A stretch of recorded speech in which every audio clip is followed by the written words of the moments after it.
ত্রিশালে ইসলামী আন্দোলনের বিশাল জনসভা, রাষ্ট্র সংস্কার, গণহত্যার বিচার, সংখ্যানুপাতিক পিআর পদ্ধতিতে সুষ্ঠু ও নিরপেক্ষ নির্বাচনের দাবি এবং ইসলাম বিরোধী ষড়যন্ত্র প্রতিবাদে ময়মনসিংহ ত্রিশালের ইসলামী আন্দোলন বাংলাদেশের এক বিশাল জনসভা অনুষ্ঠিত হয়েছে। বৃহস্পতিবার 17 জুলাই বিকেলে দরিরামপুর সিএনবি মাঠে ইসলামী আন্দোলন বাংলাদেশ ময়মনসিংহ দক্ষিণ শাখার আয়োজনে ও ত্রিশাল উপজেলা শাখার ব্যবস্থাপনায় উক্ত জনসভা অনুষ্ঠিত হয়।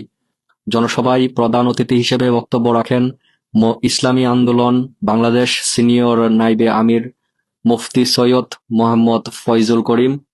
জনসভায় বিশেষ অতিথি হিসেবে বক্তব্য রাখেন ইসলামী আন্দোলন বাংলাদেশের যুগ্ম মহাসচিব মাওলানা গাজী আতাউর রহমান, কেন্দ্রীয় প্রশিক্ষণ সম্পাদক মাওলানা নুরুল করিম আকরাম, কেন্দ্রীয় স্বাস্থ্য ও পরিবেশ বিষয়ক সম্পাদক মাওলানা অধ্যাপক ডক্টর নাসির উদ্দিন সহ আরো অনেকেই।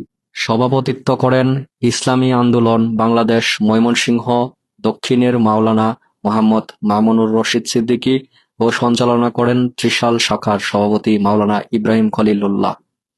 সবাইকে ইবিটিভির পক্ষ থেকে ধন্যবাদ।